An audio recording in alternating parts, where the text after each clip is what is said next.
ভাই কলা কত করে হালি? আপনি কি কামে ব্যবহার করবেন তার উপর দাম হবে, বুঝছেন? মানে কি ঠিক মতো বুঝলো না, না ভালো করে না বুঝে দেন। এত সহজ কথা করছে আর আপনি বুঝতে পারছেন না। শোনেন, এটা যদি কোনো মিলাদ পরাণের কামে লাগান তাহলে 20 টাকা হালি। আর যদি কোনো রুগীর জন্য নিয়ে যান তাহলে 30 টাকা হালি।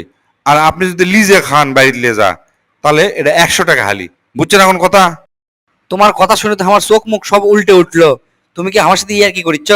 একই কলা এক এক জায়গায় এক এক দাম লেবা, এটা কোনো কথা হলো? এটা তো অন্যায়, অবিচার। ও, আমি করছি আর অন্যায় হয়ে গেছে না? এখনই যদি উচিত কথা কই তাহলে তো আপনি পিছন সাইড হাসাল হয়ে যাবেনি। কি উচিত কথা কবা কও শুনি। আপনারা যারা বিদ্যুৎ অফিসে চাকরি করেন তারা বুঝিচ্ছেন না, একই খুঁটির থেকে যখন বাড়ির কারেন্ট যায় তখন নেন এক দাম, আবার ওই খুঁটির থেকে যখন দোকানত যায় তখন নেন আরেক দাম, আবার ওই খুঁটির থেকেই কারেন্ট যখন কারখানার যায় তখন হয় আরেক দাম। তাহলে আমার কলা দোষ করলো কোনটি?